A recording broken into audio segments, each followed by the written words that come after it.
2 times good people got good karma. When Dominique Harrison Benson lost her bank card after a night out, she was panicking because she couldn't pay for a taxi and had no other way home. But when a homeless man named Robbie seen her stressed out, he went and offered her his last 3 British pounds for her to get a taxi home. It was the only money he had, but he was more concerned about her safety than anything. She was so thankful that when she got home, she created a GoFundMe page for the man, which quickly spread around social media. Her goal was to raise £30,000, but she beat that in no time, getting even more money to give to Robbie and the rest of the homeless people in her town. In 2011, Victor Geisbeck pulled over on the highway to help 2 girls change their flat tire because no one else would stop for them. Then he continued on his way without expecting anything in return. The 2 girls then saw his truck pulled over on the side of the road, so they stopped to check on him, and were shocked to find him in the middle of a heart attack. But luckily, one of the girls was a nurse and immediately began CPR, saving his life.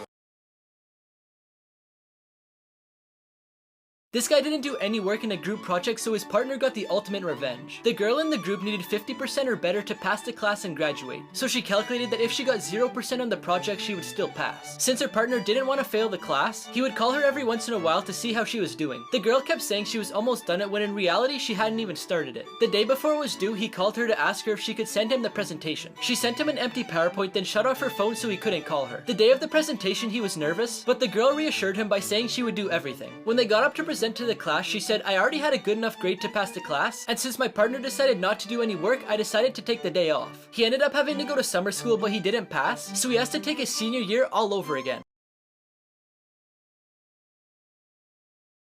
3 Home Alone traps that would kill you. In Home Alone 2, Kevin makes a swinging pipe at the top of the staircase, then throws it at them directly in the face before cutting the rope and letting it fall on them. The first impact would probably be enough to kill them, because a heavy pipe like that would crush a human skull. But if that wasn't enough to kill them, then when Kevin cuts the rope and the pipe falls on them, that would do it. In the first movie, Kevin pours water on the stairs to make ice. Falling down stairs that are concrete can cause a lot of broken bones and even death. The men could have easily broken their necks if they landed the wrong way, and Harry was even close to it when he landed on his back. Finally, in Home Alone 3, Kevin set up a trap where it looks like he's trying to get up somewhere, but it was actually a prop that's attached to a lawnmower by a rope. So when he pulled on it, the lawnmower fell on him. We all know that this would have shredded him, but in the movie, all that happened is he got a nice little haircut.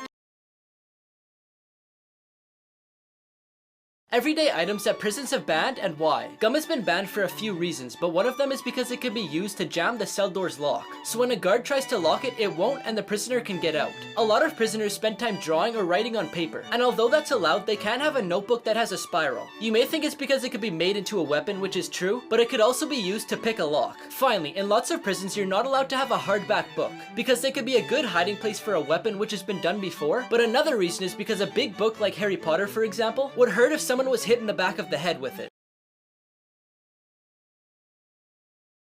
3 tricks Walmart doesn't want you to know. Have you ever been at the store and someone asks you if you want to try a free sample or a new product? Well, a scientist said when you take the free sample, it makes your brain think it's dinner time, making you want to buy it. They sometimes put items on sale to make you think like you're getting a better deal, when in reality they put the sale price as what they would normally sell it for as retail. You may think they just throw products on the shelves randomly, but they actually do it strategically. The top shelf has smaller brands, regional brands, and gourmet brands. They put them there to give tone and texture to the shelf, to help the store stand out from its competitors. The 2 shelves below are where they put the top selling brand, because it's at the customer's eye level, giving them a higher chance of buying it. Below that are the kids shelves, where they usually place child appealing items, making the kids want to ask their parents if they could buy it. And finally, on the very bottom, they have the local brands and bulk items.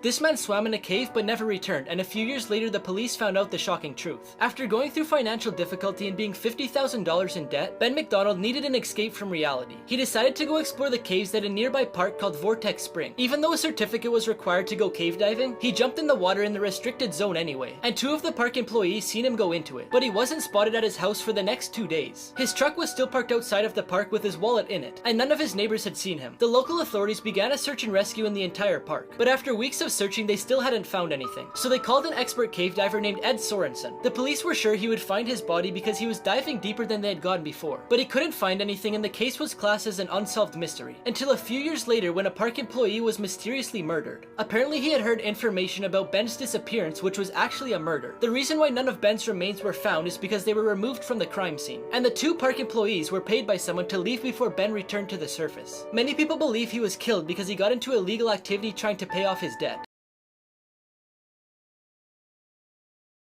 If you see a cookie under your doormat, call the police immediately. When a burglar finds a house to target, they start by watching the owner to find out information about their routine to figure out the best time to enter the house. One of the tactics they use to gather information is so simple you wouldn't think twice about it. But next time you hear a crunch under your shoe while entering your house, stop and check what it is, because if it's a cookie, you're in trouble. This is a tactic burglars use to see if you're gone on a trip or what time you come home every day. Since it's a cookie, people usually don't think too much about it and may even think it's a leaf or a bug. But if the burglar checks on the cookie and it hasn't been broken in a couple days, then they know you're gone on a trip and will break into your house. She didn't know she had cancer until she was on live television. Nicole McGinnis wanted a house near the beach. She even went on the TV show called Beach House Bargain Hunt. On the show, she looked happy about the house hunt with her dad, but if you look at her closely, you could see a small bump on her throat. Dr. Eric Void was watching the show at home. He's an ear, nose, and throat surgeon. He said that he felt obligated to let her know that she had something in case she didn't already know, because as an expert in the field, he felt concerned for her. He used social media to try and reach out to her, and it ended up getting back to her family. She immediately went to the doctor and was diagnosed with thyroid cancer. She got to meet the doctor who reached out to her, and as of December 24th, 2020, she reached the 5-year mark since her cancer was removed.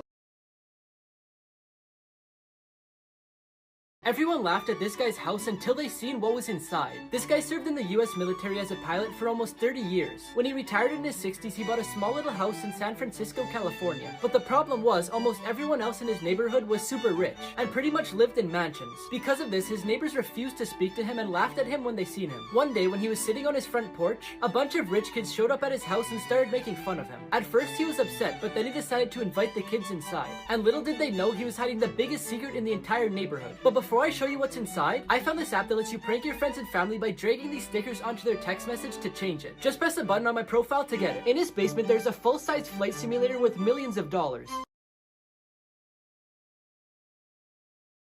A musical instrument that can be played without touching it. The theremin was invented by accident in 1920 by the Russian musician and scientist Leon Theremin. He was creating a device that could measure the density of gases, but realized what he made produced sound that changed according to your hand position. The instrument consists of a box with 2 metal antennas on the sides and oscillators that control the frequency and amplitude of sound. The electrical signals produced by the instrument are then sent to a loudspeaker. The first antenna is on the right, which controls the pitch. The closer you place your hand, the sharper the sound is. The farther you move your hand away from the antenna, the louder it will be. The theremin has been used several times to create themes for television shows and was played in the 70s by Jimmy Page, who's the founder of the Led Zeppelin band.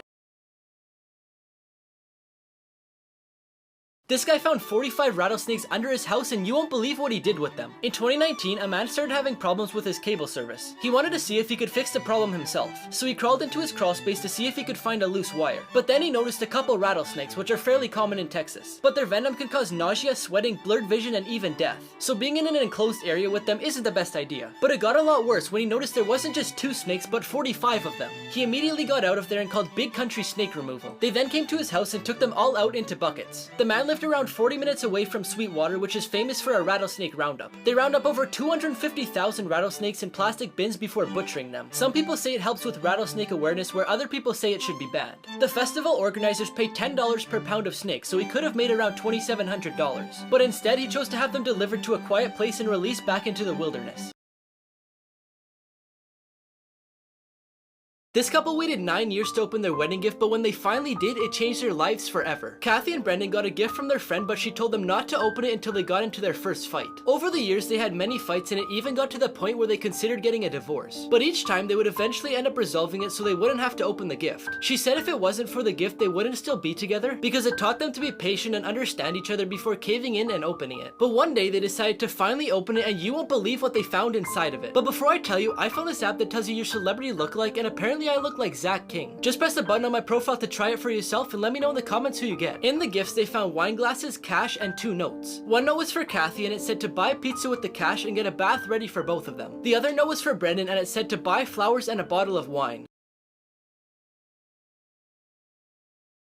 2 prison guards who were saved by inmates. In this footage from 2015, 17-year-old Jamal Lutridge is being processed at Fort Lauderdale Police Department. As the officer is booking the teenager for burglary, he gets a pain in his chest and collapses onto the floor. The boy looks around and realizes they're alone, so he starts yelling and kicking on the door to get some help, and ended up saving him from a potentially deadly heart attack. They even had a ceremony to honor him. Inmates from a jail in Georgia were at a cemetery watering the plants and cutting the grass. As the day went on, the guards started to hyperventilate due to the heat and collapsed, leaving the prisoners there without any guards. They could have easily ran away, but they didn't. 6 of the prisoners rushed immediately to help the guard. They took off his bulletproof vest so he could breathe better, and one of them grabbed his phone to call 911. And because they saved a life, all 6 of them got their sentences reduced by a quarter. This story sounds fake, but it's 100% real. In 2013, Jim Stouffer's mother passed away from Alzheimer's at the age of 74. Doctors told Jim that the disease mutated in a way that they had never seen before, and asked if he was willing to donate her body for brain research. Jim decided to donate it to the Biological Resource Center in Phoenix, which removes body parts for scientific research, then cremates the rest and returns the ashes to the family members. Jim received his mother's ashes, but without specifying what was done to her body. A year later, the center was raided by the FBI after hearing accusations that they were selling the donated bodies for profit, and among them was Jim's mother, who was sold for $5,893. It turns out that the bodies were actually used for US military experiments, and according to investigations, Jim's mother's body was strapped to a chair that was then detonated by a bomb underneath it to understand the effects on a body when a vehicle is hit by an explosive device. Jim and others who were affected sued the center, and in 2019 they were awarded $58 million for the damage, with the center being no longer in operation. This lady got handed a creepy note on the train, and you won't believe what it said. In September of 2017, around 5 p.m, she was on the public transit bus coming home from work when someone from behind her handed her a note written in red ink that said, "There are 2 guns pointed at you now. If you want to live, hand back your phone and wallet now." It also told her not to turn around until after she got off the train. She looked in front of her and couldn't see anyone pointing a gun, but she was getting close to her stop, so she had to decide what to do. She could take the chance that no one had any weapons, or she could hand them her phone and wallet. When all of a sudden she got an idea. She pretended to have a seizure and fell over into the middle of the bus. A couple rushed over to her and she slipped them the note. They read it and realized what was actually going on. Then the person who gave her the note realized this and got off the bus at the next stop. There was actually no weapons, it was just a scam to get some money.